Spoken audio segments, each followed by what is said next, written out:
Assalamualaikum warahmatullahi wabarakatuh. Jumpa lagi di channel Batara Energi. Pada segmen video review kali ini saya ingin mereview sebuah alat yang sangat berguna ya, terutama bagi kami yang bergerak di bidang PLTS, yaitu sebuah smart plug nih. Smart plug ini perangkat smart home ya teman-teman. Seperti apa bentuknya dan apa saja kegunaannya ya, mari kita buka ya. Di dalam paket pembelian di sini ada user manual, teman-teman bisa baca user manualnya dan scan QR code-nya untuk download aplikasi Smart Life App atau Tuya Smart App. Saya pakai Tuya Smart App ya teman-teman. Kemudian ini unitnya, ini ya isinya cuma ini aja. Nah jadi smart plug ini dia soket listrik pintar yang punya beberapa fungsi tambahan. Fungsi tambahan yang pertama yaitu ada remote control. Ini teman-teman bisa lihat ya fitur-fiturnya, ada remote control. Jadi smart plug ini bisa dikontrol statusnya on atau off menggunakan aplikasi Tuya atau Smart Life App yang ada di Android maupun di iOS. Yang berikutnya, smart plug ini terkoneksi lewat jaringan internet melalui koneksi WiFi. Koneksi WiFi yang digunakan adalah koneksi WiFi 2,4 GHz ya teman-teman. Jadi bukan koneksi WiFi yang 5 GHz. Kemudian dia bisa diperintah menggunakan voice control. Jadi kalau teman-teman di rumahnya sudah ada Google Smart Home atau Alexa, ini kita bisa kontrol on off-nya menggunakan perangkat tersebut. Kemudian ini yang paling penting, dia punya fitur energy monitoring. Jadi dia bisa memonitor konsumsi energi dan daya yang digunakan oleh peralatan yang terhubung ke smart plug ini nih teman-teman. Nah, bagaimana cara mengkonfigurasikan smart plug ini ke aplikasi smartphone? Nah, berikut caranya ya teman. Di sini kita pasang dulu smart plug ini ke stop kontak atau ke soket listrik di rumah teman-teman. Ini saya pakai sambungan kabel seperti ini. Ya, seperti ini. Nanti LED backlight untuk tombol power ini akan nyala nih. Ini artinya smart plug ini sudah on ya. Ini kalau kita mau tes, kita bisa pakai lampu nih, lampu LED.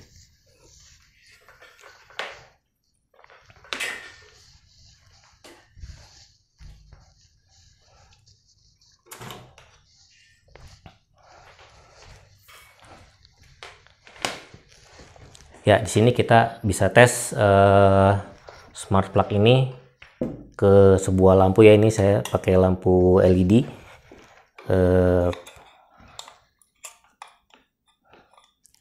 Nah, ya ini lampunya nyala ya teman-teman ya. Oke, sekarang bagaimana cara mengkoneksikan smart plug ini ke aplikasi smartphone. Nah, sebelumnya ini kita bisa on off manual ya smart plug ini dengan menekan tombol power ini nih. Nah, ini mati nih teman-teman. Kalau kita tekan sekali lagi, nah ini nyala. Nah, oke, ini kita matikan dulu. Kemudian kita buka aplikasi Tuya ya, aplikasi Tuya atau Smart Life. Nah, ini saya sudah pasang aplikasi Tuya, sudah buat akun. Kalau teman-teman belum download aplikasinya, silahkan download dulu, kemudian buat akun. Nah, setelah buat akun, teman-teman bisa tambahkan device smart plug ini ke akun teman-teman. Caranya, ini ada tombol merah ya, tombol plus, diklik, kemudian pilih add device. Ya, di sini teman-teman tinggal pilih kategorinya itu electrical dan jenisnya soket WiFi ini, soket WiFi. Oke, kemudian isi SSID dan passwordnya. Jangan lupa SSID-nya harus SSID WiFi 2,4 GHz ya. Ini tidak support WiFi 5 GB. Oke, klik next. Kemudian kita power on ya, power on the device. Nih, gini sudah kita nyalakan dulu. Oke, kemudian press and hold the reset button for 5 seconds. Tekan tombol power ini selama 5 detik untuk ngereset.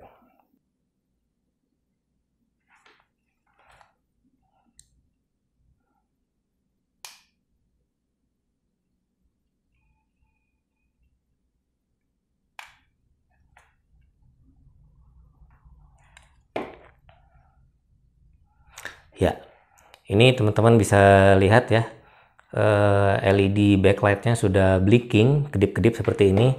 Kita klik tombol next. Ya, confirm the indicator is blinking ya, ini blinking. LED backlightnya kedip-kedip, kemudian kita klik next. Kemudian select. Nah, ini blinking quickly ya, kita pilih. Oke, nah ini sudah kedetek nih teman-teman. Itu kelihatan ya. WiFi plug being added. Kita tunggu prosesnya sampai selesai. Ya, ini sudah edit successfully, namanya WiFi socket 4 ya teman-teman. Pilih done. Nah, di sini teman-teman bisa lihat sekarang smart plug ini sudah terhubung ke internet dan sudah terhubung ke aplikasi smartphone. Nah, sekarang kita mau tes, rubah nama device-nya dulu ya. Ini nama device-nya kita ubah. Kita ganti dulu nih. Namanya jadi tes ya. Ini tes. Namanya tes aja. Oke, sudah. Ya, ini statusnya off ya teman-teman. Nah, kalau kita mau nyalakan itu bisa dari aplikasi smartphone. Ini ada tombol power, kita tinggal klik. Nah, ini smart plug-nya dia on. Kalau kita mematikan tinggal klik lagi. Nah, ini dia sudah mati ya teman-teman. Kemudian ini ada beberapa menu ya. Ini ada power itu untuk melihat ini nih, power on atau power off itu di sini ya. Ini sama kegunaannya dengan tombol power ini nih. Kemudian ada timer ya. Ini teman-teman kelihatan nggak? Oke, timer. Nah, timer itu ini kita bisa menyalakan dan mematikan smart plug ini berdasarkan waktu. Misalnya kita mau nyalakan smart plug ini di jam-jam tertentu. Nah, caranya kita pilih schedule. Ini add schedule. Kemudian ini pilih harinya ya, kita pilih harinya. Nah, kemudian kita pilih jamnya, misalnya di jam 6 pagi. Di jam 6 pagi, jam 6.00 dia nyala. Nah, kemudian kita save. Nah, maka nanti smart plug ini akan otomatis menyala tiap jam 6 pagi. Kemudian kalau kita mau matikan, gimana caranya? Kita matikan misalnya di jam 7 pagi. Jam 7 pagi kita matikan, berarti kita pilih jamnya jam 7.00.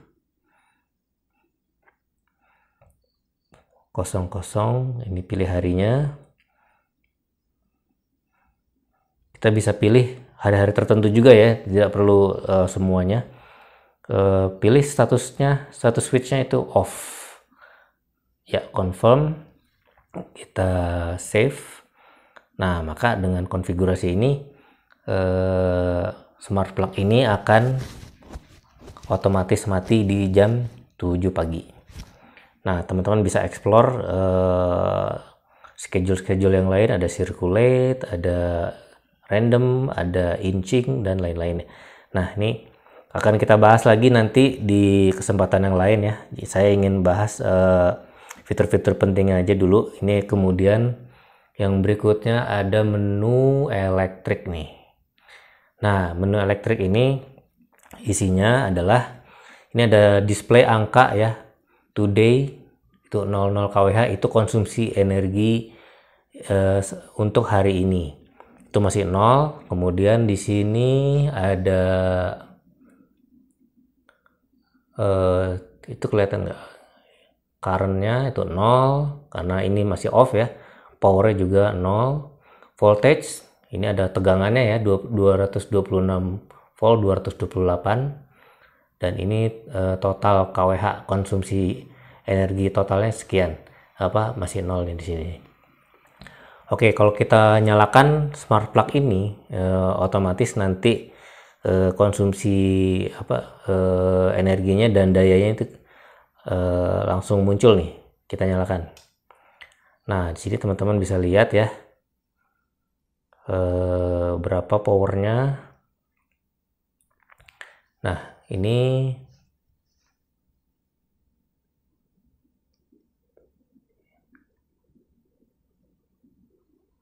ya di situ kelihatan ya 78, harusnya 78 mA, dan wattnya ini 12 watt ya, daya dari lampu LED ini 12 watt.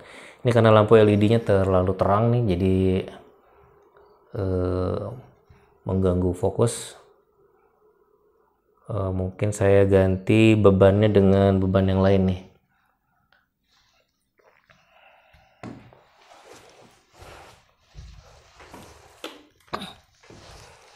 Ya, kita ganti bebannya pakai charger aja nih teman-teman. Ini ada charger dan ini ada baterai drone. Kita coba cas baterai drone ini menggunakan smart plug nih. Kita pasang chargernya. Nah ya, ini sudah mulai charging ya. Sudah mulai charging. Berapa konsumsi listriknya? Mari kita lihat di smart plug, di aplikasinya. Ya, itu 27,6 watt ya, dengan arus 200, ya sekitar 200 miliampere ya, 200 miliampere. Ini voltasenya 225. Ya, kira-kira seperti itu. Dan saya sudah menggunakan smart plug ini selama beberapa bulan. Jadi saya ingin tunjukkan hasilnya. Ini ada beberapa smart plug yang saya pasang di satu peralatan maupun satu grup ya. Ini ada internet dan TV, ini satu grup karena bebannya itu kecil-kecil. Ada router, mikrotik, kemudian mini PC dan TV itu konsumsinya sangat kecil, makanya saya masukkan ke satu grup aja nih. Nah, ini konsumsi listrik untuk internet itu ternyata selama bulan Juni itu cuma 32,61 kWh saja. Nah, jadi ini ya terlalu kecil. Dan teman-teman bisa lihat ini rata ya, hampir rata konsumsi energinya itu sekitar 1,19 1,2 kWh nih. Ini paling tinggi 1,19 kWh. Ya sekitar 1,2 nih. Ini karena router dan TV-nya itu kan 24 jam dan kadang standby, kadang nyala ya. Nah, ini jadi konsumsi energinya seperti ini nih, hampir rata. Kemudian kita lihat konsumsi energi untuk water heater. Nah, water heater itu dayanya sebetulnya cuma 200 atau 300 watt, tapi pemanasnya akan dinyalakan pada saat airnya dingin dan pemanasnya berhenti pada saat mencapai temperatur tertentu. Nah, ini konsumsi listriknya untuk bulan Juni hanya 29,45 ya. Jadi ini juga masih terlalu kecil. Ini pemanas rata-rata ya sekitar segini ya. Ini nggak rata nih teman-teman. Ada yang sedikit ya. Ini berarti mungkin penggunaan air panasnya dikit, atau pada saat itu temperatur air dari toren itu sedang hangat sehingga pemanas water heater ini tidak bekerja begitu keras. Tapi kalau untuk yang tinggi ini bisa jadi konsumsi air panasnya memang banyak, atau air dari toren itu suhunya sedang dingin gitu, jadi dia bekerja lebih keras. Ini water heater, konsumsi listriknya seperti ini. Kemudian kalau kita lihat ini ada kulkas ya, saya juga pasang di kulkas.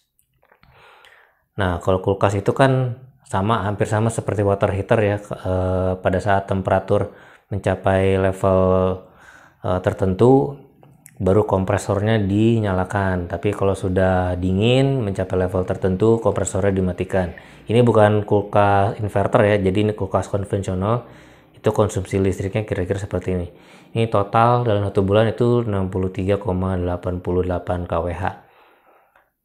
Nah, ini konsumsi listriknya seperti ini nih teman-teman. Kalau kulkas ini juga hampir rata ya, itu sekitar 2, nah ini paling tinggi 2,4 kWh. Yang lainnya ya sekitar 2,2, 2,1, 2,1 ya. Ini ya, kulkas ternyata konsumsi listriknya juga masih kecil ya, sekitar 2,4 kWh per hari, dan dalam 1 bulan itu cuma 63,88. Nah, dengan data-data konsumsi listrik seperti ini kita bisa lihat peralatan yang mana yang boros gitu listriknya, dan untuk efisiensi, untuk menghemat pemakaian energi agar tidak terlalu boros, kita bisa menggunakan skema-skema otomatisasi atau yang lain agar tidak banyak energi listrik yang terbuang percuma. Misalnya nanti kita mau pasang untuk lampu atau yang lain-lain, tapi kalau lampu sebaiknya teman-teman tidak pakai smart plug ya, tapi ada WiFi switch yang lain yang bentuknya itu bukan seperti soket seperti ini ya, tapi dia seperti adapter, seperti driver LED. Nah, itu lebih cocok untuk lampu. Nah, kalau untuk satu rumah bagaimana? Nah, kalau untuk satu rumah teman-teman bisa pilih yang ukurannya lebih besar ya, dengan rating yang lebih besar, tapi fiturnya kurang lebih sama. Dan itu nanti akan saya bahas di video yang lain. Oke, saya kira demikian untuk review kali ini.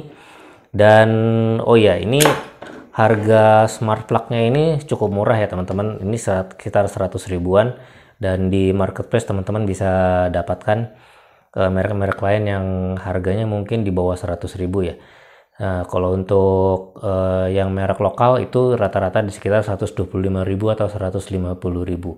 Kurang lebih fungsinya sama, mungkin dengan build quality yang lebih bagus. Ini build quality-nya sih biasa-biasa aja nih teman, ini plastik ABS yang tipis, kalau menurut saya ini agak tipis ya. Nah, kalau yang lebih mahal mungkin build quality-nya lebih bagus. Ya, demikian yang bisa sampaikan pada review kali ini. Semoga bermanfaat. Terima kasih sudah menonton sampai selesai. Sampai ketemu lagi di video-video selanjutnya. Assalamualaikum warahmatullahi wabarakatuh.